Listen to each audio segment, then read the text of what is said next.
I'm Jason Lewis. And I'm Flora Gladwin. And I'm Thomas Mills. Welcome to Climate Optimists. As a group of concerned citizens, we're on a journey to explore climate solutions and ways each of us can make a difference. And as a nonprofit organization, it's donations from listeners that enable us to educate and empower people to become climate advocates. So whether you're a longtime listener or you've just discovered us and you like what you hear, consider a donation that aligns with that value. Donating is easy. Just head over to our website, climateoptimist.co, and click the donate button. If you're not ready to become a donor, tell your friends and family about us and give us a review on your favorite streaming platform. On a related topic, we want to hear from you. If you've taken action lately to help the climate, have new ideas, or even questions, drop us a note on our website or social media. Yeah, we're hoping to start talking about listener comments here on the show. So we need to hear from you first to make that happen. So take a moment after you've listened today and drop us a line. Mm-hmm. As I think most people can attest, climate change has impacted all of us in, some way or another already, whether it's, been more extreme heat, living next to a wildfire or wildfire smoke or flooding. As the impacts intensify, though, there are definitely certain areas out there that are facing the prospect of having to leave their homes completely. This is a near guarantee for some Pacific Island nations that are, sitting near sea level. In other areas, climate impacts, in combination with other factors like political instability, are driving folks to move as well. Yeah, so how big of a problem is climate displacement, and what can we actually do to minimize it? We're going to be exploring these questions and more on today's episode, but before we dive into that, let's talk about this week's reason for hope. Thanks, Flora. Young Australians have been pushing the Australian government to consider the climate implications for projects before approving them. In a bill that was introduced last year to the Parliament by its sponsor, Senator David Pocock, this bill would force the government to consider the climate implications of any project with more than 100,000 tonnes of CO2 emissions over its lifetime. As David Pocock said, as a wealthy country on the global stage, we have a moral obligation to lead. So I am hoping that this bill will get passed and we'll see some action come about because of it. Yeah, I love the youth activism. Feels a little bit similar to the lawsuit in Montana where youth were suing, saying that the state there wasn't taking into account, the environmental impacts of projects on their future. So yeah, it's good to see youth pushing, and we should all be kind of joining the chorus because as folks know, fossil fuel development hasn't stopped yet. Yeah, that was the funny thing about this bill. It came about because the youth in Australia lost a federal court lawsuit about the expansion of the Whitehaven coal mine in 2022. But it's good to see that drove them to push even harder rather than just take a step back. Yeah, we could all learn, that's for sure. Well, with that, let's pivot to our guest who's joining us to explore climate displacement and approaches to minimizing it. Chris Fields is the director of the Stanford Woods Institute for the Environment. He's also professor for interdisciplinary environmental studies at Stanford University. His research focuses on climate change, especially solutions that improve lives now, decrease the amount of future warming, and support vibrant economies. He was also co-chair of Working Group 2 of the Intergovernmental Panel on Climate Change from 2008 to 2015 that published papers like Managing the Risk of Extreme Events and Disasters to Advance Climate Change Adaptation and Climate Change 2014, Impacts, Adaptation, and Vulnerability. Chris holds a bachelor's degree in biology from Harvard College and a PhD in biology from Stanford. Yeah, I think it's tough to find somebody who could be more qualified to speak on this topic today.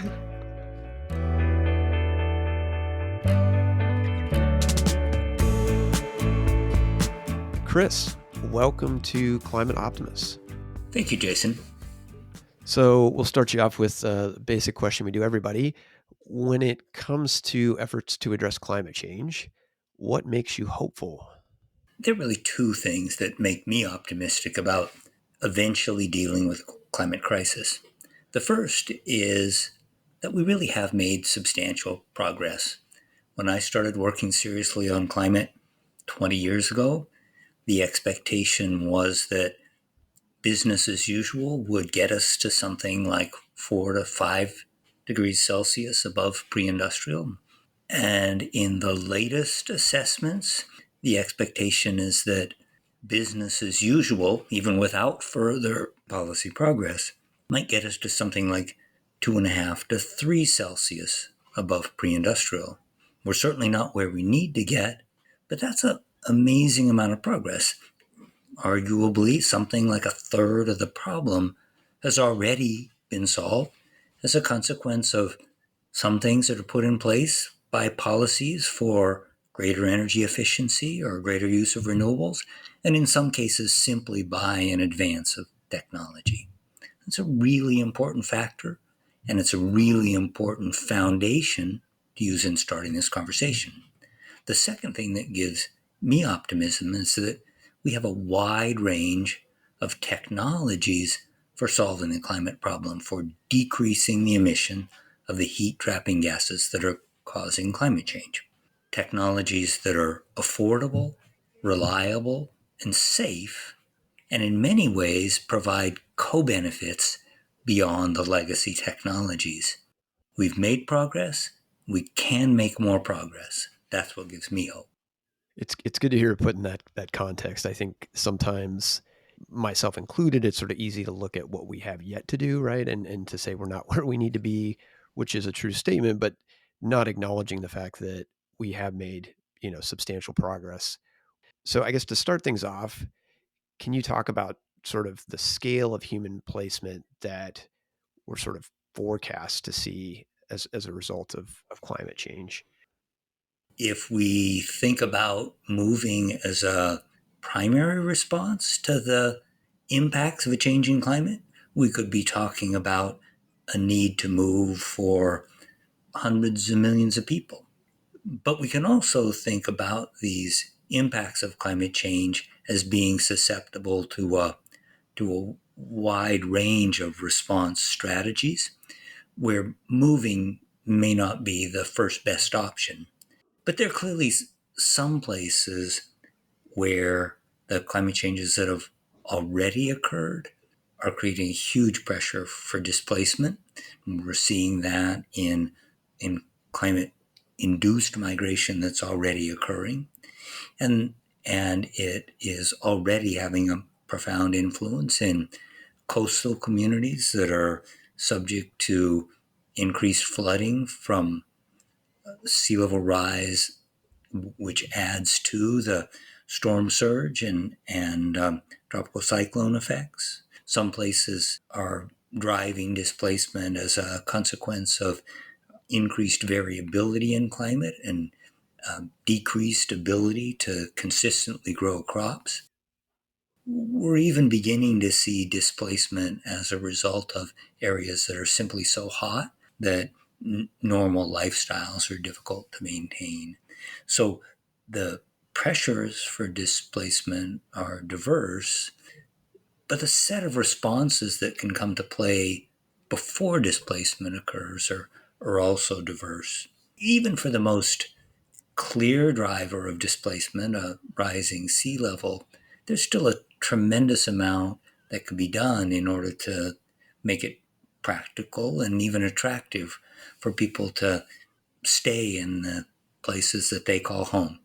Things like coastal protection, raising structures, moving houses or communities only a few feet sometimes can really increase the level of safety. So it sounds like, climate change already, the sort of the impacts we were seeing to date, are causing a certain amount of displacement. That displacement could get significantly larger. But as you point out, we really ought to look at it as, last resort, but, down the list in terms of options. How does sort of the level of warming kind of figure into that? It depends on how you think society evolves.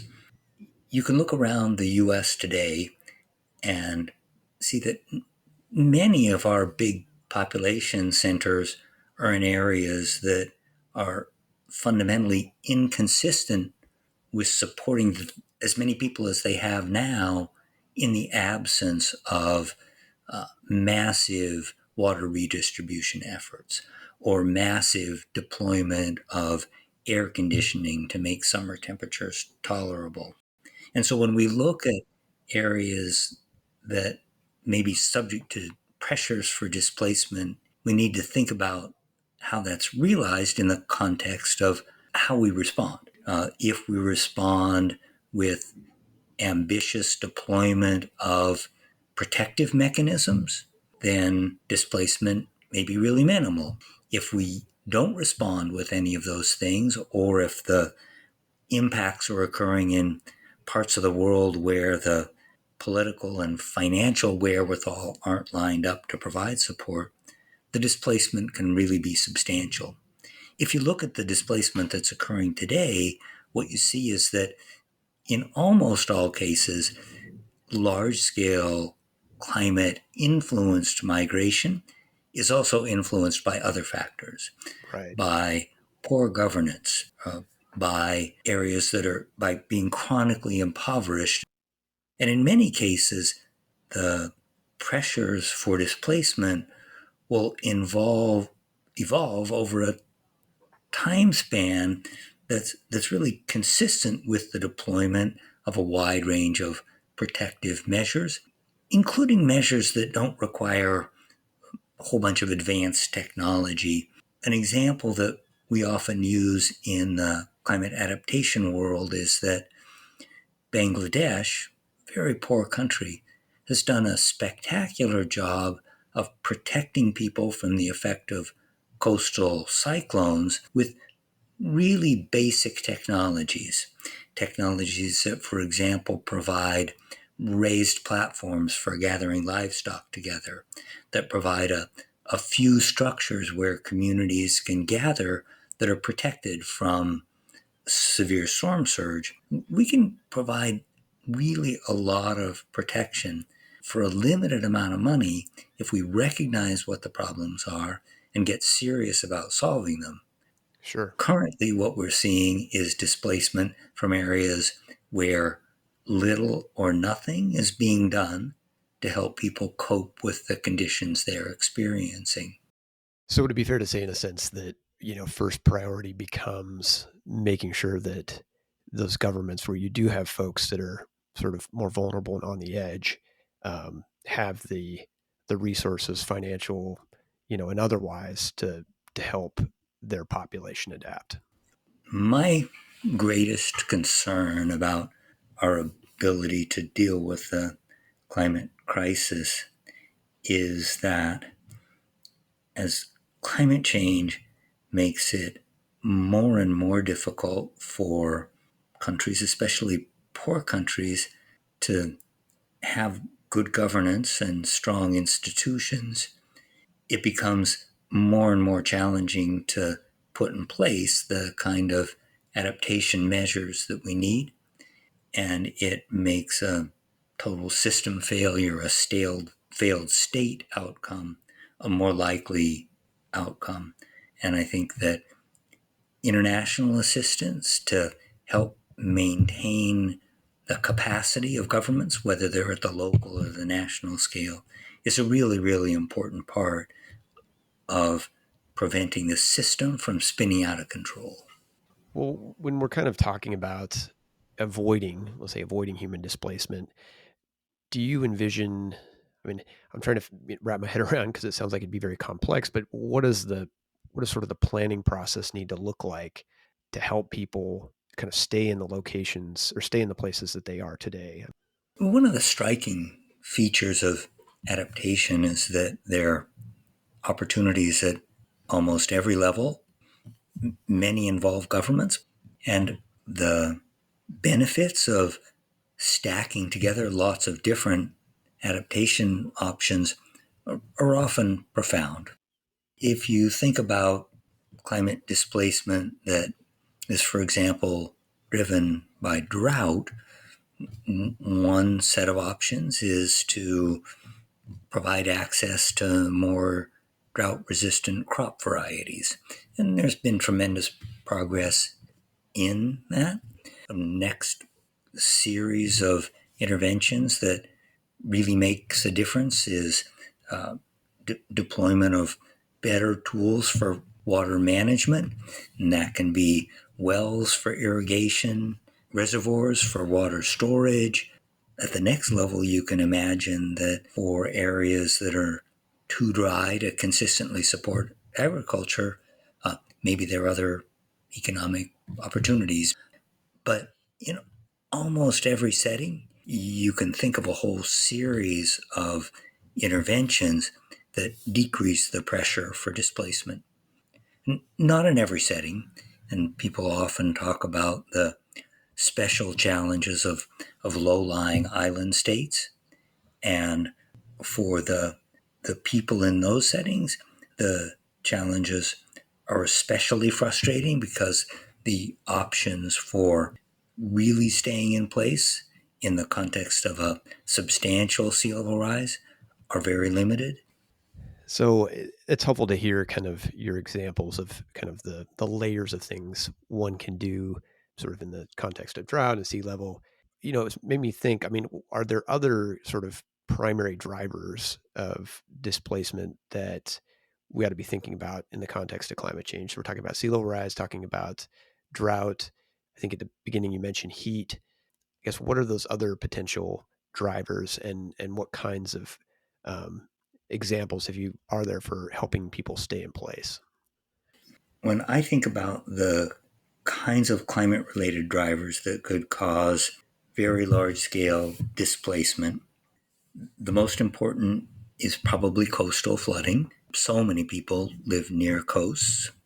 Other kinds of flooding are potentially important. And of course, in the US, for example, many of the cases in which people file for FEMA flood insurance, for example, are from riverine flooding. So heavy precipitation and riverine flooding has caused a great deal of damage and a substantial amount of displacement. Drought can also be a really major driver of displacement. Risk of wildfire can be an important source of displacement. And in the western US, where we've had horrific catastrophic wildfires in the last few years, we've seen some immediate displacement as the fire advanced, but in many cases people haven't moved back after the fire is gone. So we've already seen some important wildfire displacement. But there are other things that could in the future be causing displacement as well. High temperature in principle could, and we are beginning to see temperatures that are so hot that it's essentially impossible for people to work outside or even to stay outside for extended periods. We could also see large scale displacement that's associated with disease risks.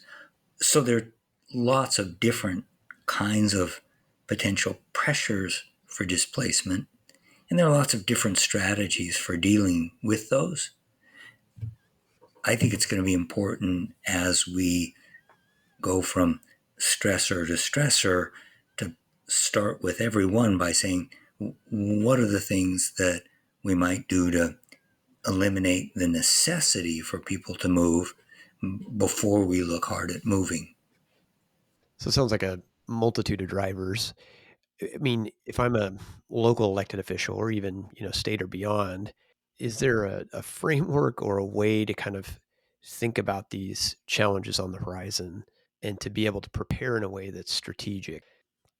With most climate change impacts, the most effective way to avoid the extreme impacts is to limit the amount of climate change that occurs.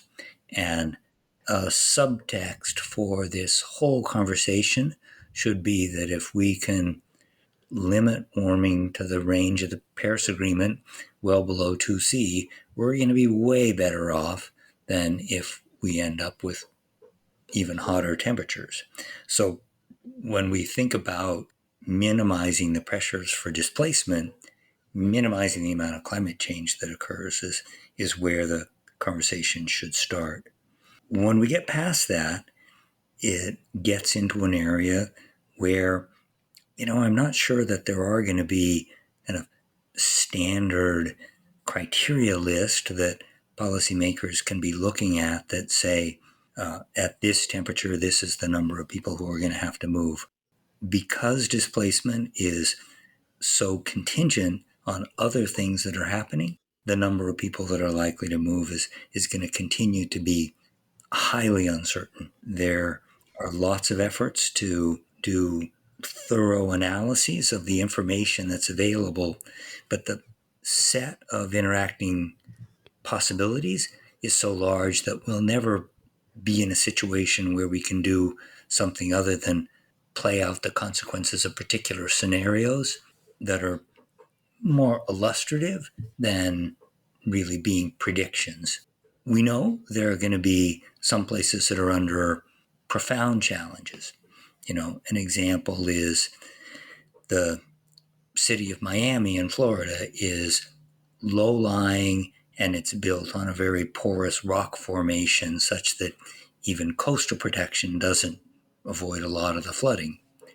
But in wealthy areas like Miami, around the world, what we have seen is that massive deployment of pumping systems can make a difference. And we've seen that kind of creative identification of which of the areas that should be allowed to flood and how you can improve drainage by improving urban layout can really make a difference. I'm confident that we will see more and more displacement, but we need to remember that it should always be considered a second, third, or fourth best option.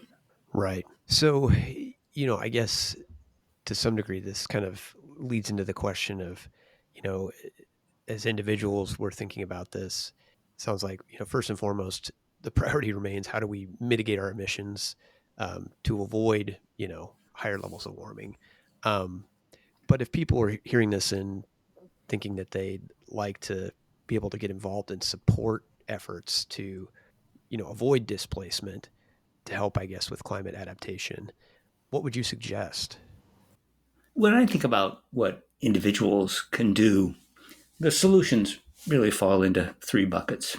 I think of them as lifestyle, invest style, and vote style. Lifestyle, it's really impressive how much individuals can do. Probably the most important thing people can do is think about their transportation options. An electric vehicle is an obvious choice. You can also look around your home, heat pump heater, induction cooktop, heat pump water heater, all those things make sense economically. There are wonderful financial incentives out there for them, and they really do transition us away from being reliant on fossil fuels, especially on the kind of end of pipe methane technologies, which tend to be quite leaky. And of course, home insulation and being really thoughtful about aircraft travel and using offsets when you do aircraft travel. All things that can happen in terms of lifestyle. Also in terms of lifestyle, people should think about their diet, recognizing that consumption of meat, especially red meat, has a really large climate footprint, and just backing off on 1 or 2 servings of red meat a week can really make a difference. In terms of invest style, a lot of us don't really think of ourselves as investors, but we almost all are in terms of retirement programs or the public pensions that we may be a part of. And, making sure that whatever investments we make are being made in climate-friendly ways, favoring those corporations that are most likely to lead into the future and most likely to generate good economic returns, but also are pushing us away from the legacy industries that are causing climate change and pulling away the funds that allow them to often be bad actors in the climate space. And then third, in terms of vote style, it's really important to remember that a lot of the solutions to the climate crisis need to come as a consequence of government action at the city level, at the state level, and at the national level. And in recent elections, we've had a really clear partisan difference between which party advocated for climate solutions and which one didn't. And if we want to solve the climate crisis, we have to elect politicians who advocate for ambitious, just, and rapid action. Well, that's a lot of good options for people to get involved, and I like the sort of the spectrum from individual things you could do right there in your home to on the advocacy side. Well, Chris, I just want to say thanks for coming on to the show. Sharing a wealth of knowledge with us on kind of the climate displacement problem and how best to avoid it. And thanks for all you do in your field. I enjoyed talking with you. Thank you very much for the chance.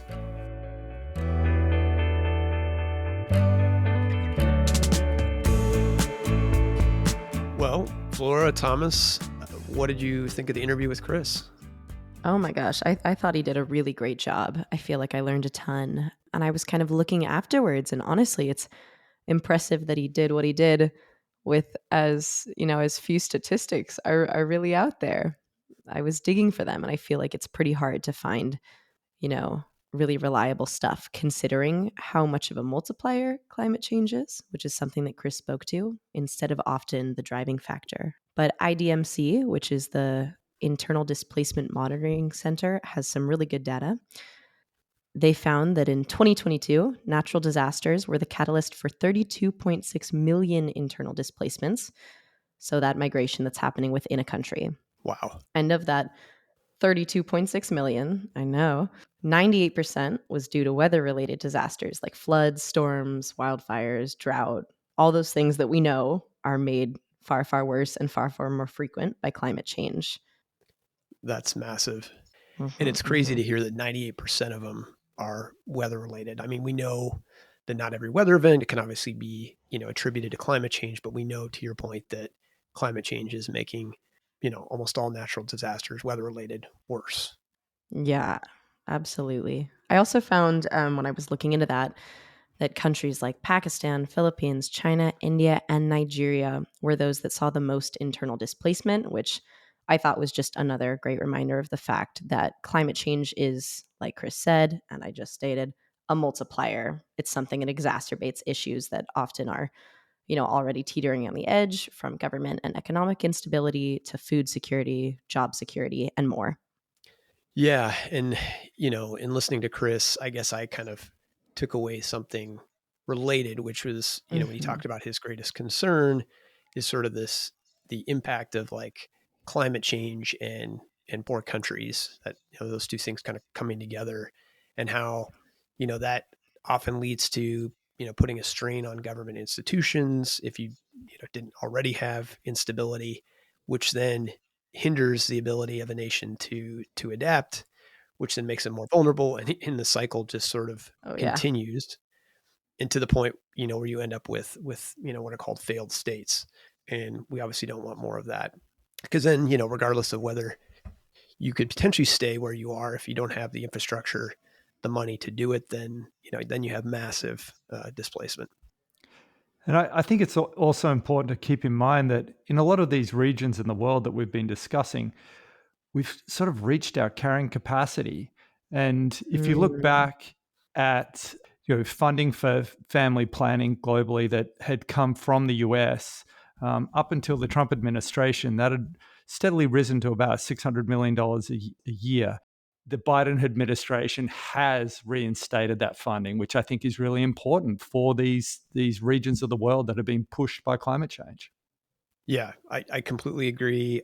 Many women in the world, many millions, still don't, have access to family planning, and so yeah, I think it's the least we could do to help out.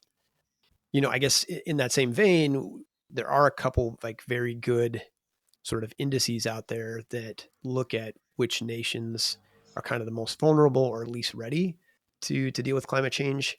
And maybe not surprisingly, a lot of those you could find in Africa, the Middle East, in island nations. And yeah, I think it is really this sort of these series of factors that come together, and where climate change just really exacerbates, as Flora said. You can take an area like Somalia. Folks have probably heard about the horrible droughts they were facing, and then this last fall turned into huge floods. And right now you're looking at about, I've seen figures like 4.3 million that are facing hunger. So, combination of things coming together, but because Somalia, is war torn, already poor, the climate impacts, have a much greater impact. Well, I guess to follow on about what David Pocock said earlier, along the lines of, the wealthy nations need to step up to the plate and do something about this. As we've seen the Australian government do at the end of last year, they reached out to the Pacific nations around Australia and said, hey, we will now offer you visas to Australia. And so these visas are basically a way of helping those countries that are low-lying, such as Tuvalu, which is only a couple of meters above sea level, to assist with the relocation of those whose homes are threatened by sea level change right now. But it does ring a little bit hollow, though, because last year Australia's CO2 emissions increased by 1%, and it's not looking like we'll hit the targets that we're supposed to be hitting. Because really the big threat to these people is climate change, and Australia is one of the worst per capita emitters in the world. Yeah, that's troubling to hear. I don't think the US is in a different position. I mean, we tend to, write small checks when the reality is the biggest impact that we're having on these low-lying nations is climate change. So yes, we need to be helping out. Yes, we need to be writing bigger checks, but we also need to be cutting our emissions. Yeah. It's the best thing that we could do for a lot of these places. I think the other thing that's important is that we're investing in sort of the most economical solutions out there for addressing climate change or for adapting to climate change, given that we only have so many dollars. And I think a couple of areas that are really key are going to be, helping small farmers around the world. They produce over a third of the world's food, feed billions of people, and they tend to be more vulnerable to climate impacts. And I think another area that's going to be really key is investing in nature-based solutions, things like mangroves that protect coastlines while at the same time sequestering carbon, or wetland Mhm. restoration that reduces the risk of flooding and also helps store and clean water. So you really, Mother Nature is one of the best returns on investment you can get when it comes to a climate solution. We need to be pushing more money that way. That's a really great point, Jason. I feel like I was stumbling upon that a lot too. There was this awesome quote that I read in a New York Times article that was talking about urban areas in Singapore, which can have just this incredible heat difference between urban areas, up to like 6 degrees Celsius difference between urban areas and rural areas, which is astounding.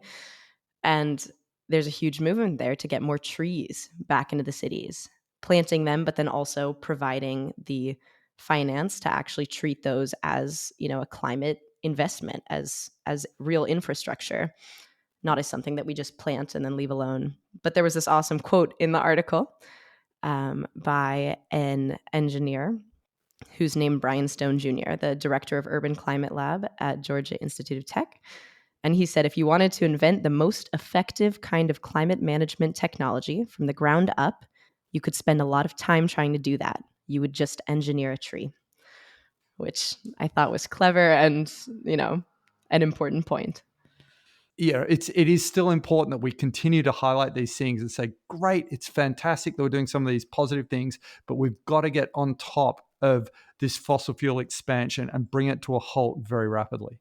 I take the Australian government, for example, who still support the Barrett gas hub, which will have as many emissions as all of Australia combined for 13 years straight, just from one gas project.